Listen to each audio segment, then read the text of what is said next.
Welcome to The Journey is Real. I'm CJ Peterson, and we're talking to real people with real passions, sharing their real hearts. Today, my guest is Kat Ledkins. We're talking about her passion, which is adoption. And searching around, I found a statistic that was staggering. It just kind of blew my mind. It says 135,000 children are adopted in the United States each year. Of non-step-parent adoptions, about 59% are from child welfare or foster system. 26% are from other countries, and 15% are voluntarily relinquished American babies. The number to me just blows my mind. I mean, I was adopted, so my family chose me, and I kind of take that to heart, and I'm really excited about that. But because of that, my life went to a completely different level. You have a very unique perspective in this, as you have 3 that are adopted and 1 that was born to the family. So they're all family in heart, and they're all family, you know, might not be blood, but they are in heart. And to me, I love that. I do want to thank you for taking a little bit of time out of your hectic schedule. No problem. Taking care of 4 little ones. Cannot imagine that's easy. Plus you're doing college. So, Yes. so it just sounds crazy. Can you share a little bit about the unique circumstances that led you to adoption to begin with? So my husband and I, we have been best friends since my husband was in 8th grade. Just grew up together, never dated, but just grew up together. And finally we started dating whenever I was like 28. I mean, a long time had passed. And we got married, and we knew that I was a little bit older, and we wanted to start a family pretty quickly. And so we talked about that, and we said, you know, what does that look like for us? And so anyways, we wanted to start a family fairly quickly.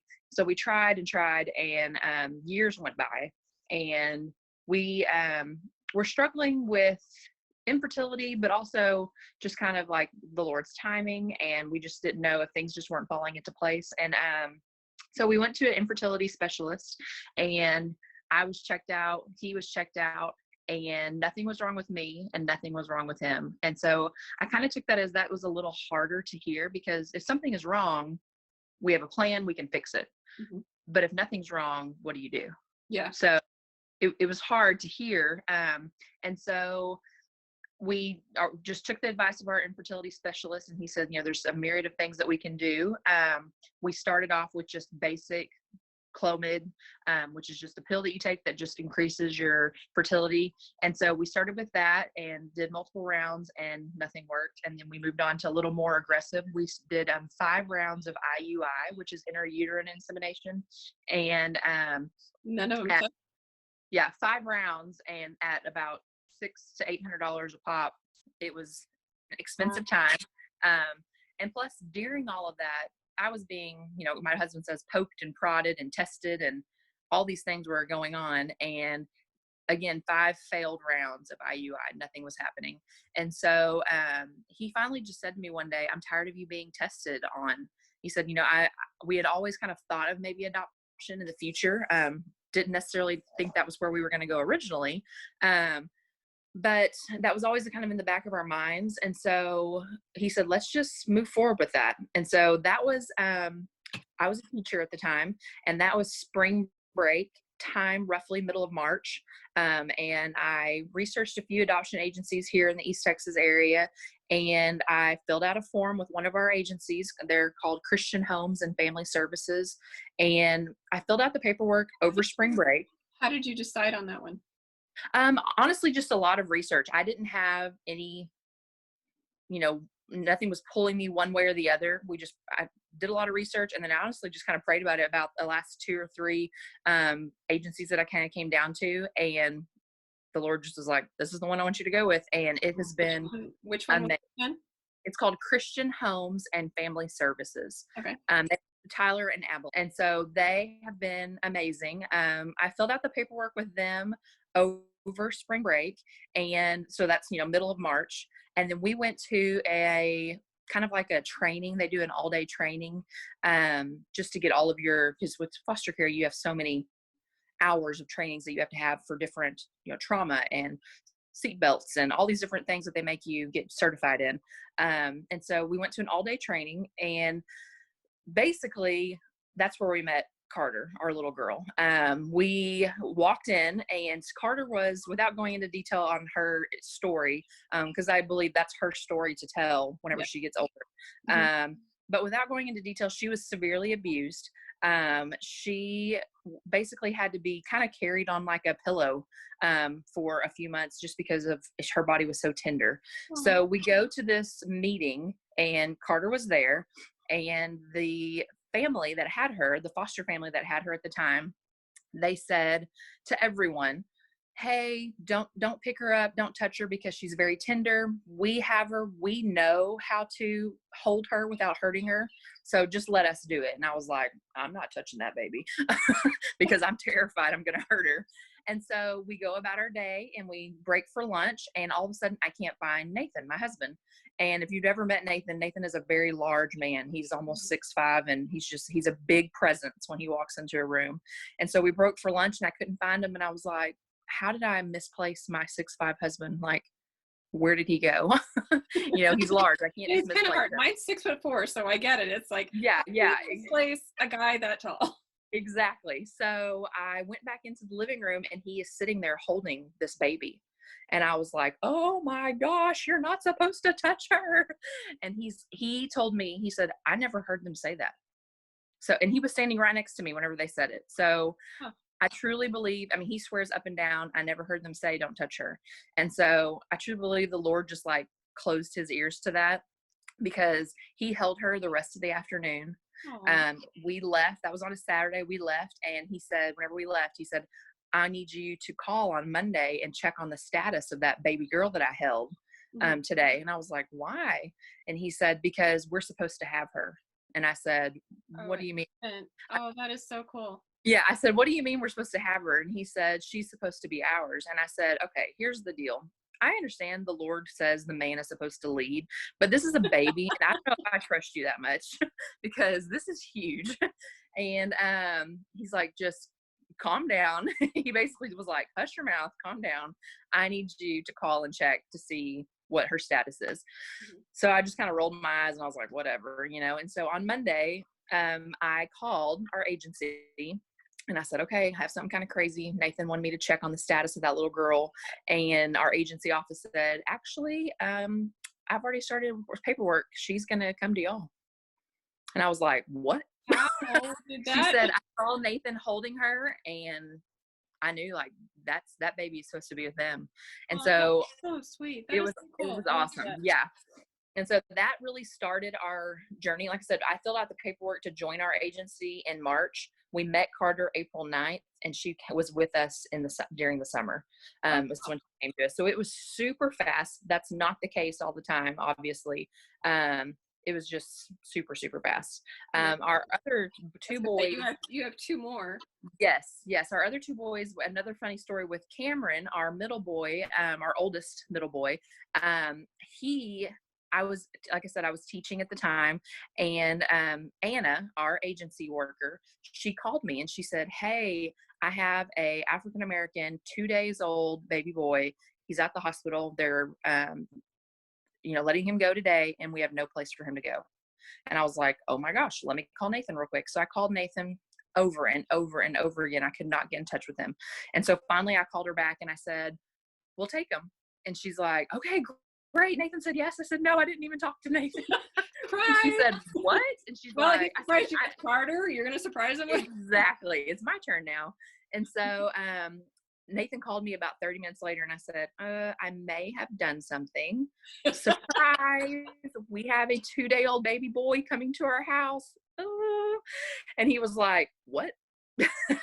Carter was how old at that point? Carter was, about 15 months old. Wow. So yeah, they're about 15, 16 months apart. So life instantly got even crazier.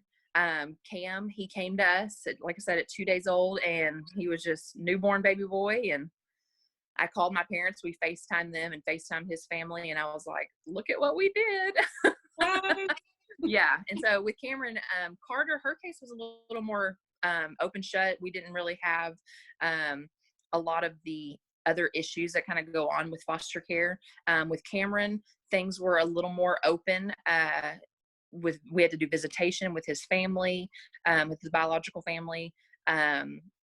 His biological mother tried to work services. The judge gives you a list of services for the biological family to work in order to try and get their child back. So she tried to do those things for a while. So we had to deal with that side of it, which we had never dealt with. So it was the same thing that we had gone through with Carter, but at the same time, a totally different side of it.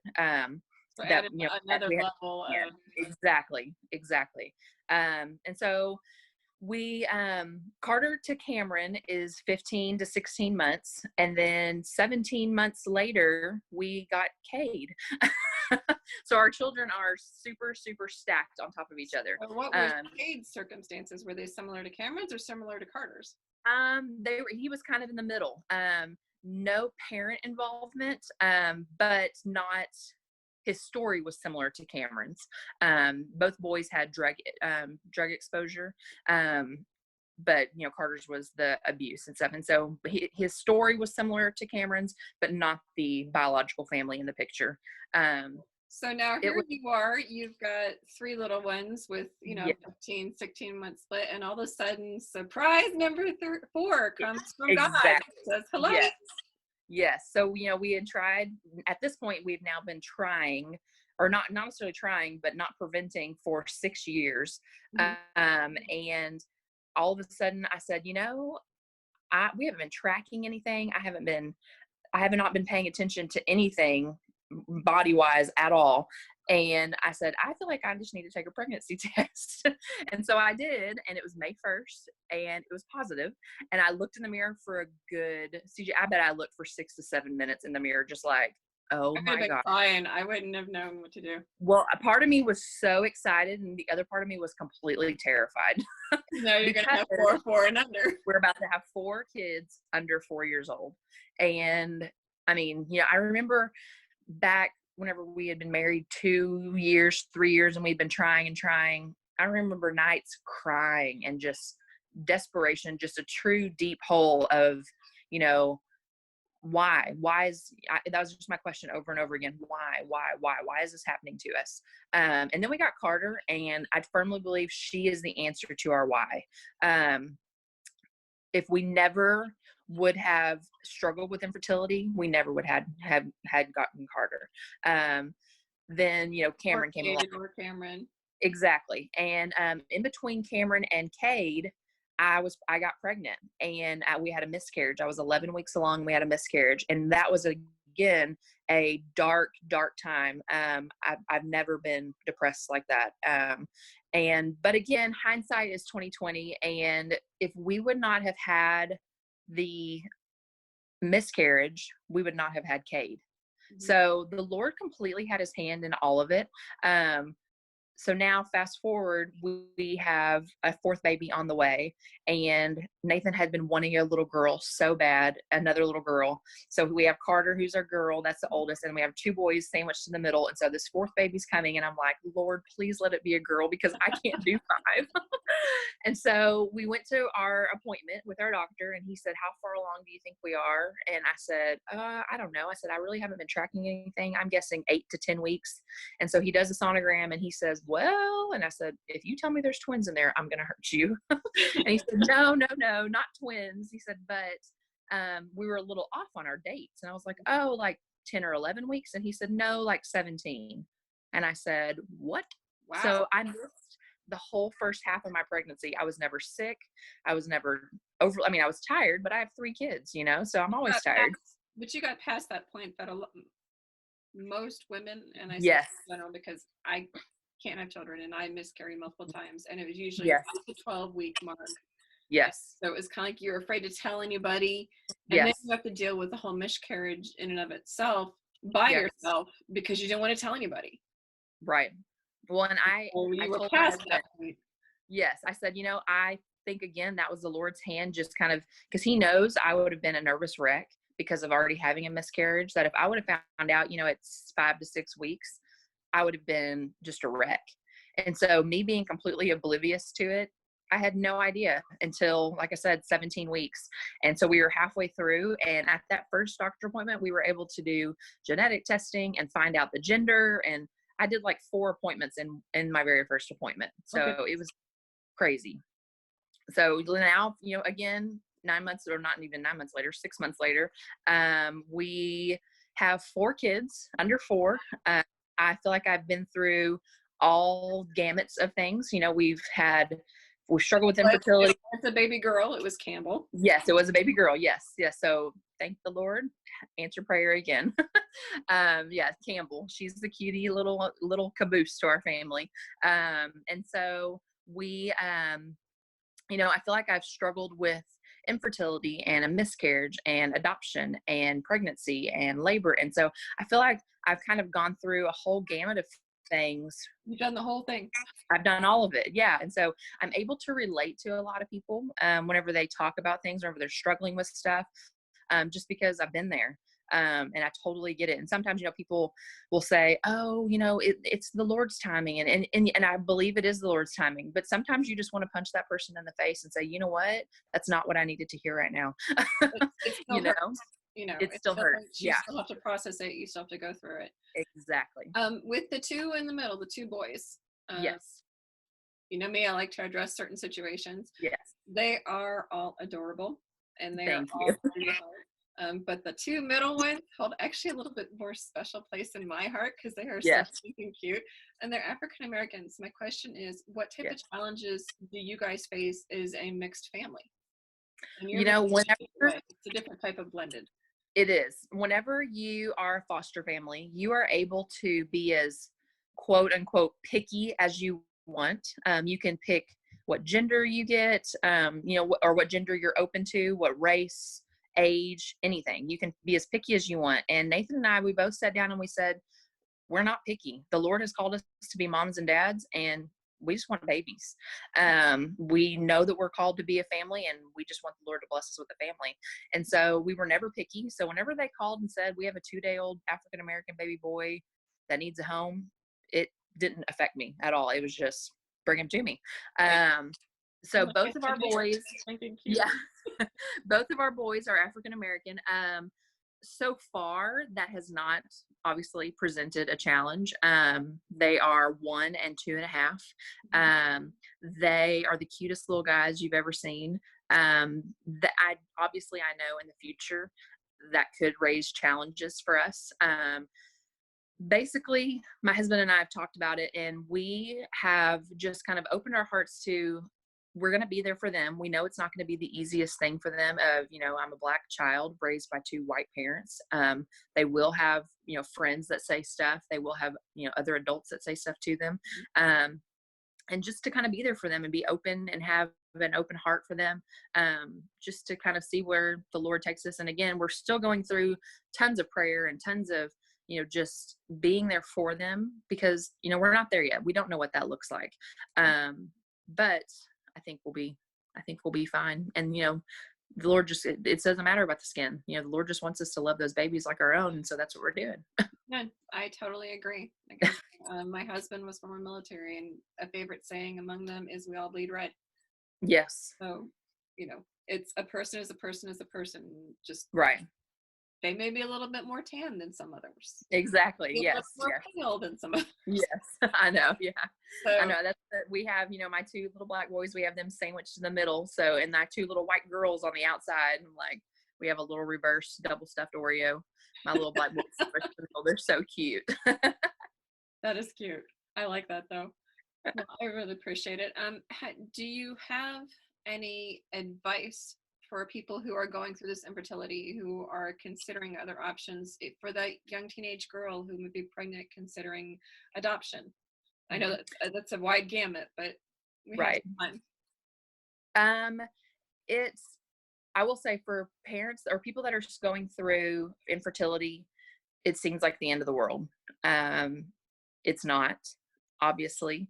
Again, I've been through all the different sides of it, and each stage has been so hard, but at the same time, through the Lord and through Nathan, we've been able to survive it. Again, there's been some dark times, but looking back, it's, like I said, Carter is the reason to our why for our years and years of infertility. There's always going to be a reason to your why. And seeing that now helps me tons. Mhm. For the people that are going through, that are looking into foster to adopt, it is, I will say, it is the absolute hardest thing I've ever done. Completely giving yourself up to those children that may stay with you, or they may go back to their parents, or they may go to another relative. Um, my friend of mine has said, you're not called to just hold on to them and kind of help them. You're called to love them and completely give yourself to them. And my job is to love them for a season, whether that season is they stay with me for 3 days, or they stay with me for 3 months, or they stay with me for a year, or if they stay with me for forever. I'm called to love those babies for a season, not to love them any less than I would my own child.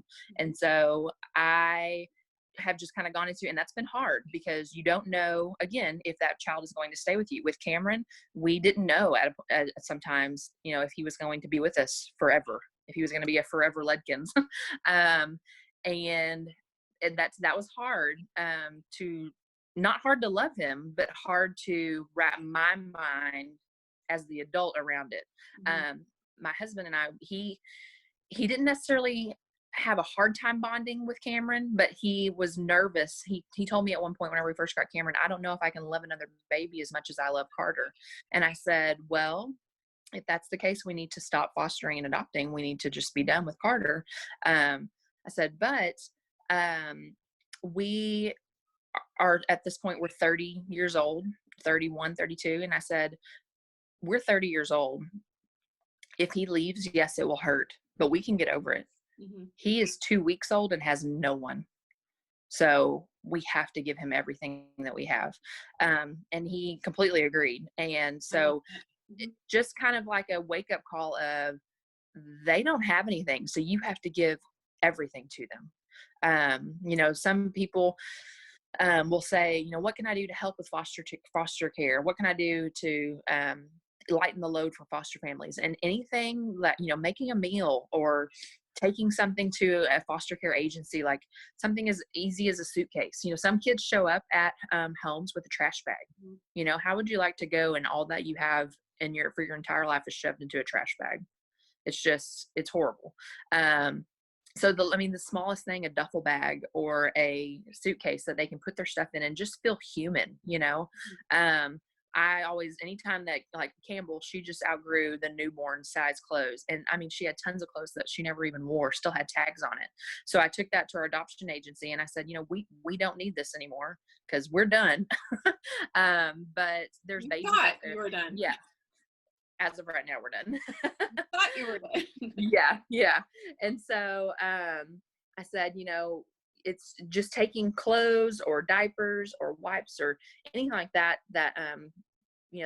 foster families can use just to help, because it's a hard time to be a foster family. Lots of people don't know, whenever you're a foster family, you can't just call up your next door neighbor and have them babysit your kids. They have to be background checked and certified and all these different things in order to babysit your children. So the only people that could really watch our kids while we were foster families was my parents or Nathan's parents. So that limited date nights and just anything, going and doing anything. If we needed someone to watch the kids, it was really just my parents or his parents that could do it. So you're limited on that. And so getting certified to help in that capacity, to be a respite or a babysitter, is just an awesome way to kind of give back as well. Mhm. Now, what agency did you use again? Christian Homes and Family Services. Okay. Is there a website that people can find that if they wanted to? Um, yes. I will get that to you and you can post it. I'll post it with the interview then. Perfect. Perfect. Um, Yes. well, I want to thank you so much for your time. You are No just problem. an awesome family. You guys Thank are you. abundantly blessed in every aspect. And again, I want to thank you so much for sharing your heart. Um, Thank you all for listening to and watching The Journey is Real. I'm CJ Peterson, and we speak with real people, with real passions, sharing their real hearts. So thank you so much, Ms. Ledkins. We appreciate you. Thank you.